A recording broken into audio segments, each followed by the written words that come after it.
आदरणीय दर्शक महानुभाव, आज श्रीमद् भागवत गीता विषयक चर्चा गर्दै श्रीमद् भागवत गीताको 17औं अध्यायमा म केन्द्रित छु।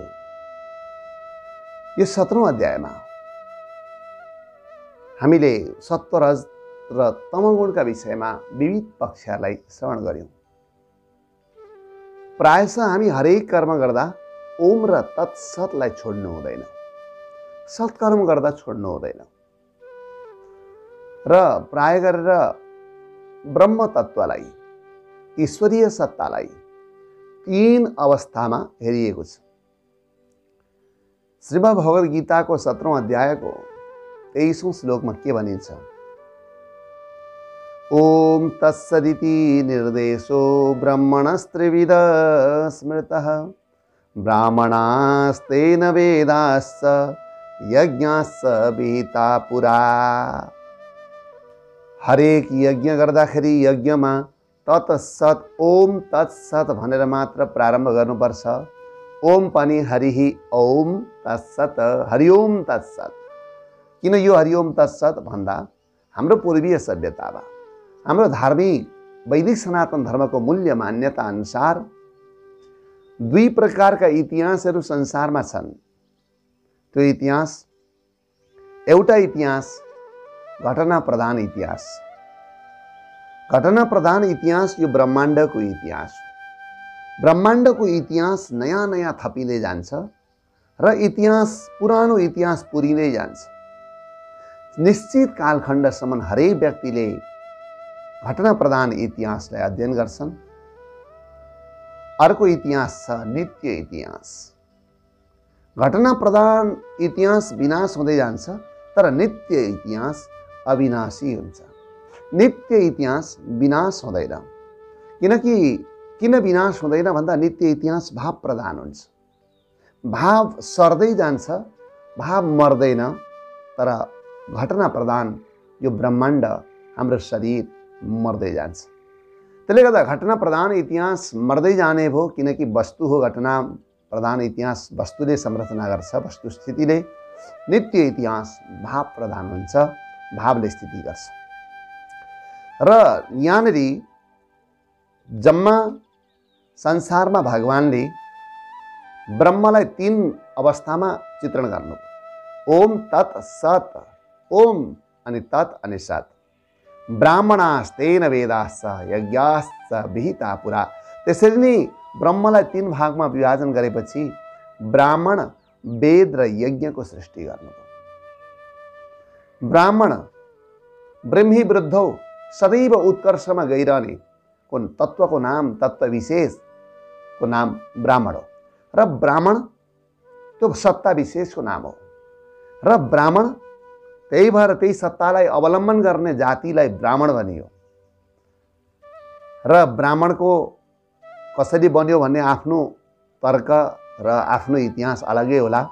तर यहाँको ब्राह्मण, वेद र यज्ञ किन सृष्टि गर्नुभयो भन्दा ब्राह्मणले अध्ययन गर्छन्, वेदको अध्ययन गर्छन्, वेदले पथ प्रदर्शन गर्छ, अनि त्यसबाट यज्ञ गरिन्छ। यज्ञले वस्तु प्रधान यो संसारकोलाई स्वच्छ राख्छ। संसारको सभ्यता स्वच्छ बन्छ, मानव सुखी, प्राणी सुखी, अनि संसारको पर्यावरण स्वच्छ र आनन्ददायक हुन्छ। यज्ञका लागि वेदका ऋचालाई उच्चारण गर्ने, पवित्र परम्परा अनुसार पवित्र वेशभूषा, वातावरण, शैली, स्वभाव र अस्तित्वद्वारा वाचन गर्यो भने वेदका ऋचाहरू सफल हुन्छन्।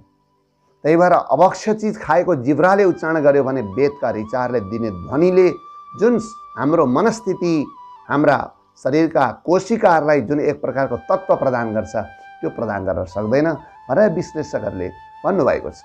त्यसैले गर्दा ब्राह्मण, वेद र यज्ञ यी तीनटा चाहिँ संसारलाई स्वस्थ राख्नका लागि अपरिहार्य चिज हुन् भनेर यसलाई पहिले ब्रह्माजीले सृष्टि गर्नुभयो।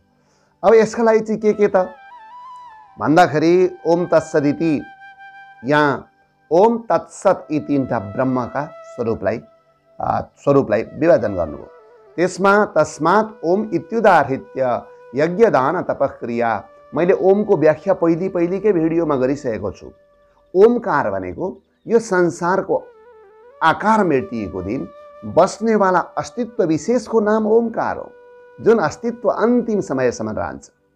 त्यही भएर यहाँ के भन्नुहुन्छ, तस्मात् ओम इत्युदाहृत्य तिमी अस्तित्वलाई पुकारा गर, अन्तिम समयसम्म तिमी हरेक यज्ञमा यज्ञ गर्दा, दान गर्दा, तपस्या गर्दा, तीर्थ, व्रत, पूजा, पाठ, विवाह अनेकन शुभ कार्यहरू गर्दा ओमकारलाई पहिले उच्चारण गर।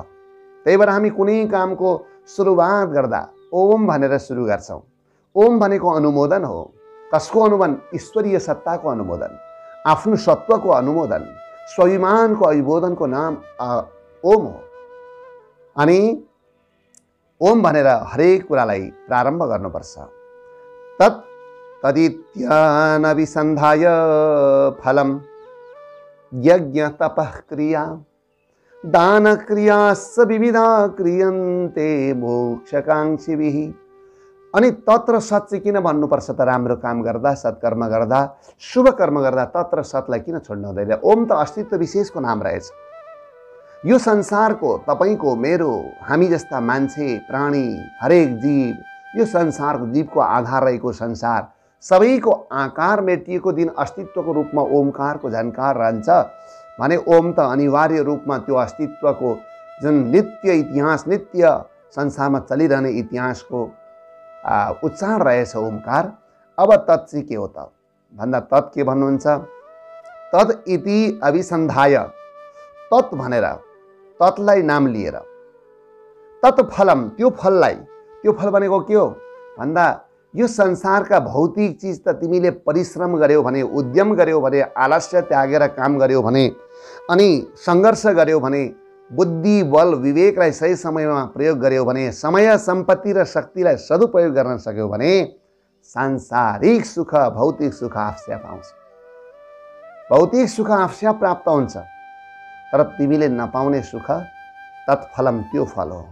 त्यो फल भनेको ईश्वरलाई सङ्केत गरिएको छ, निर्देशनात्मक फल छ। तिमीले यज्ञ, तप, दान, तीर्थ, व्रत, पूजा, पाठ, उपासना अनि परोपकार र सदाचार, सद्विचार यिनीहरूलाई लिने सन्दर्भमा तिमी तत्फलम अभिसन्धाय त्यो फलको आकाङ्क्षा गर। जुन फल भनेको ईश्वर हो, जुन फल भनेको ईश्वरीय सत्ता हो, जुन फल भनेको आफ्नो सत्वको पहिचान हो, त्यो फलको अभिलाषापूर्वक तिमी काम गर। त्यो काम गर्दा यज्ञ, तपः क्रिया अनि दान क्रियाश्च विविधा, हरेक दान, धर्म, पुण्य, सेवा, सद्भाव यी सबै कुराहरू चाहिँ यसैमा अटाउँछ। र यो चाहिँ ओम तत् सत्। सत् भनेको चाहिँ के हो? अब ओम भनेको त अस्तित्व रहेछ, तत् भनेको त्यो अविनाशी फल, तिमी त्यसलाई प्राप्त गर्नका लागि हरेक काम गर। त्यसका लागि तिमीले कसैलाई देखाउनु पर्दैन, आत्माबाट गर। जे काम गर्छौ तर्कपूर्वक भन्दा समर्पणपूर्वक काम गर। जहाँ तर्क हुन्छ त्यहाँ नर्क हुन्छ, जहाँ समर्पण हुन्छ त्यहाँ स्वर्ग हुन्छ। तिमीले स्वर्ग प्राप्त गर्नु छ भने जे काम गर्दैछौ समर्पित भएर गर। कृषकले आफ्नो कृषि कार्य गर्दा समर्पण गरेर, समर्पित भएर कृषि कार्य गर्नुहोस्। तपाईँ भोजन बनाउँदै हुनुहुन्छ भने समर्पित भएर भोजन बनाउनुहोस्, त्यो भोजनको स्वादै अर्कै हुन्छ। कार्यालयमा काम गर्ने व्यक्ति, कुनै कार्यथलोमा काम गर्ने व्यक्ति, व्यापार बिजनेस गर्ने व्यक्ति अनि कृषि व्यवसाय हरेक क्रियाकलाप गर्ने संसारका हरेक मानवले हरेक कार्यमा समर्पित भएर काम गर्यो भने त्यसबाट आत्मसन्तुष्टि हुन्छ र आफूलाई पर्याप्त फल पनि प्राप्त हुन्छ। तत्फलम अभिसन्धाय, त्यो फल प्राप्त गर्ने अभिलाषा राख। अन्तिमको लक्ष्य मैले यसबाट सेवा पनि गर्नु छ, केवल जीविकोपार्जन मात्रै होइन। यो त तदको अर्थ रह्यो। अब सतको अर्थ चाहिँ के हो त? सद्भावे साधुभावे च सदिति तद प्रयुज्यते प्रशस्ते कर्मणि तथा सत्शब्द पार्थ युज्यते। संसारमा दुई प्रकारका भावहरू छन्, एउटा सद्भाव, अर्को साधुभाव। सद्भाव भनेको के हो भन्दा ईश्वरीय सत्ताप्रति विश्वासको नाम नै सद्भाव हो। यो जुन नदेखिने सत्ता, हामीलाई चलाउने सत्ता, ब्रह्माण्डलाई चलाउने सत्ता, अस्तित्व विशेष जुन ईश्वर हो, त्यसलाई ईश्वर भगवान साकार रूपमा हेर्ने भने राम कृष्ण अरू कैयौँ अवतारहरू त्यसको समष्टि रूपै ईश्वरीय सत्ता हो। ईश्वरीय सत्ताप्रतिको गहिरो भाव विशेषको नाम हो सद्भाव। सत्प्रतिको प्रशस्त विश्वस्त भावको नाम सद्भाव हो। सत्प्रति विश्वास गर। सत् भनेको के हो? कालत्रयपि तिष्ठति ती सत्। मैले नित्य इतिहासको कुरा गरिरहेको छु, जब सदैव नयाँ भइरहने, एकनासले रहिरहने, त्यो भनेको तिनै कालमा कालत्रयपि तिष्ठति ती सत्। भूतमा, वर्तमानमा र भविष्यमा एउटै स्वरूपमा रहने सत्ता विशेषको नाम हो सत्। त्यो सत् चाहिँ, त्यो सद्भाव भनेको ईश्वरप्रतिको विश्वास, ईश्वरप्रतिको आस्था, अदृश्य शक्तिप्रतिको एक प्रकारको आस्था, यो आस्थाको नाम हो सद्भाव। र अर्को साधुभाव। साधुभाव भनेको सद्भाव वा ईश्वरीय भाव प्राप्तिका लागि गरिने सम्पूर्ण साधनपरक भावको नाम, साधन विशेषको नाम साधुभाव। साधुभाव भनेको साधुभाव, सद्भाव भयो भने ईश्वरसँग जोडिन्छ। साधुभाव हामीभित्र रह्यो भने मैत्रीयता अनि भेदभावको अन्त्यता, सदाचारीपन, सहिष्णुता, सद्विचार, परोपकारी भावना, दान दक्षिणा आदि सबै चिजहरूद्वारा व्यक्ति परिपूर्ण बन्छ, भरिलो बन्छ, मानव जीवन रसिलो बन्छ। साधुभावले, सद्भावले ईश्वरतिर केन्द्रित गर्छ। र यहाँ त गीतामा यसरी भगवान भन्नुहुन्छ, सद्भाव र साधुभाव यी दुईटै कहाँ प्रयोग गर्ने भन्दा प्रशस्ते कर्मणि तथा सत्शब्द पार्थ युज्यते।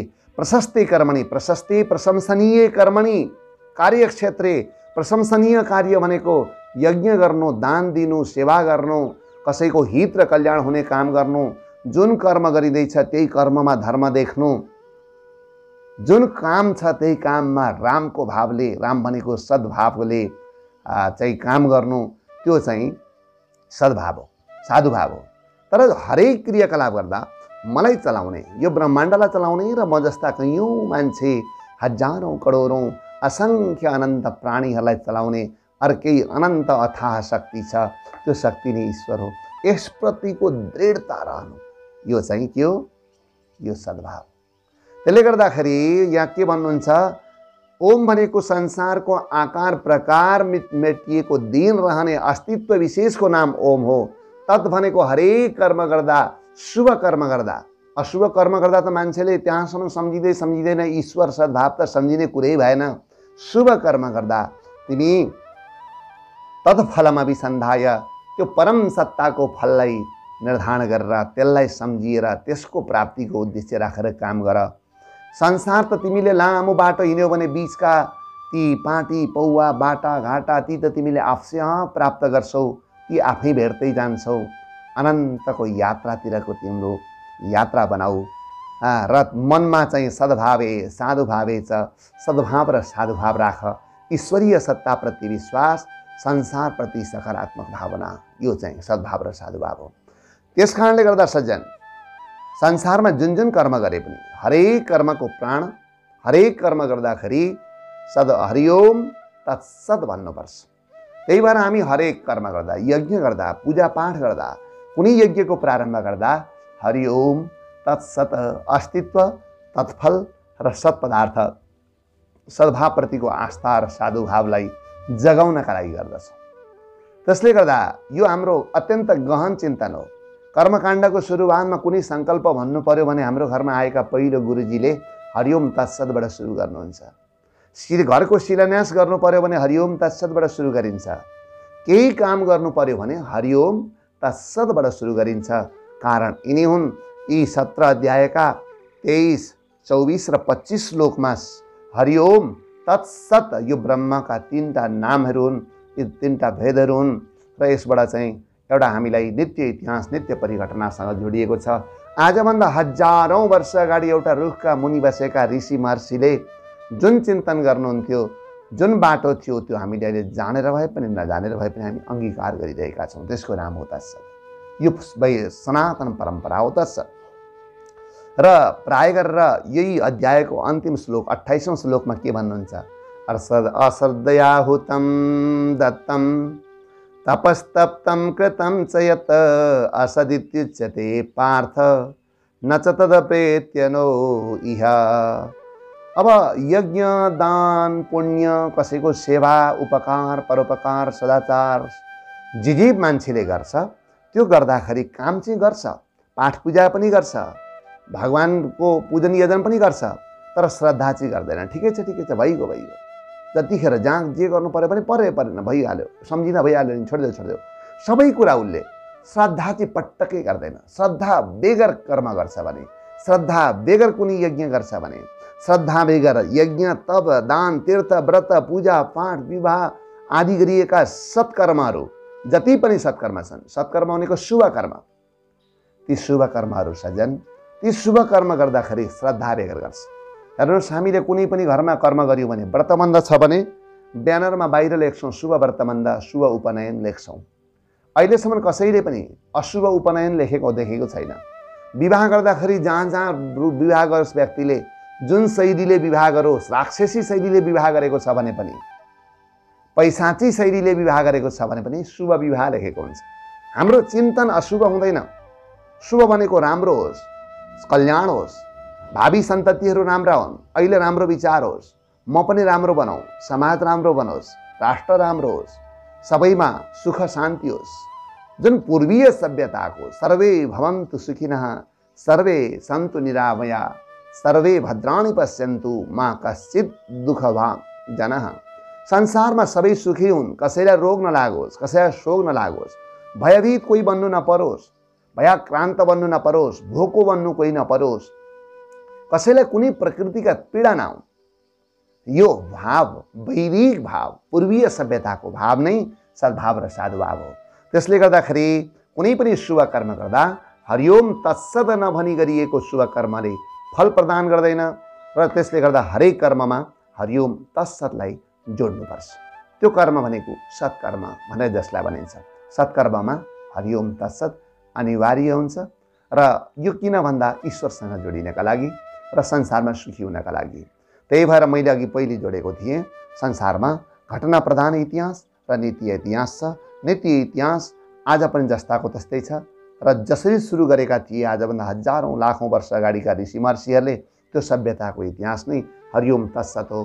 त्यसले गर्दा हरेक क्रियाकलाप सत्कर्म गर्दा शुभ कर्म गर्दा तपाईँ हाम्रो घरमा पहिले हरिओम तत्सत भन्नुपर्छ र हरेक गुरुजीहरूले सङ्कल्पको सुरुवातमा हरिओम तत्सत भन्न बिर्सनुभयो भने यजमानले पनि सम्झाउनुपर्छ हरिओम तत्सत अनिवार्य भन्नुपर्छ।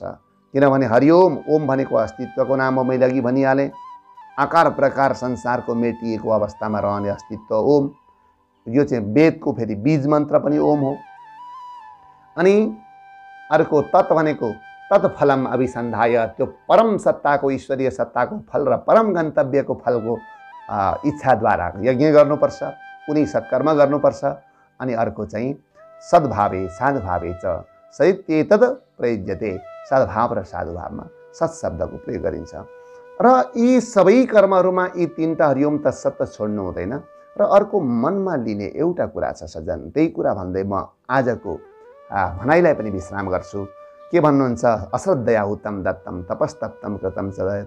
हरेक सत्कर्म गर्दा शुभ कर्म गर्दा श्रद्धापूर्वक गर्नुपर्छ। श्रद्धा भनेको के हो भन्दा असंशय निष्ठाको नाम श्रद्धा हो। हरेक सत्कर्मको प्राण भनेको श्रद्धा हो र त्यो श्रद्धा भनेको के हो? असंशय निष्ठाको नाम श्रद्धा हो। हरेक त्यसको नाम त्यसको असंशय निष्ठा बुझ्न कठिन भयो भने जे काम गरिँदैछ त्यही समर्पित भएर गर्नुपर्छ। भात पकाउँदै गरेको व्यक्ति मोबाइल हेर्दै हेर्दै सब्जी पकायो भने सब्जी डढ्छ, यस दिनको दिनै नराम्रो बन्छ, किनकि भोजन नराम्रो भएपछि दिन बिग्रियो। कुनै कार्य गर्दै गरेको व्यक्तिले भोजन बनाउनेले भोजन बनाएर समर्पित भएर बनाउने, पढाउनेले समर्पित भएर पढाउने, पढ्नेले समर्पित भएर पढ्ने, अनि पूजा गर्नेले समर्पित भएर पूजा गर्ने, यिनी समर्पण विशेषको नाम हो। हरेक कार्य सिद्धिका लागि पर्नुको नाम समर्पण हो। त्यो समर्पणको नाम नै श्रद्धा हो। र श्रद्धा विरहितम यज्ञम तामसम परिचक्षते, श्रद्धा भएन भने यज्ञ पनि तामसी हुन्छ। त सज्जन, हरेक सत्कर्ममा हरिओम तत्सतबाट प्रारम्भ गर्नुको कारण यही हो। र हरेक यज्ञको, हरेक कर्मको, हरेक शुभ कर्म सत्कर्मको बीज भनेको श्रद्धा हो।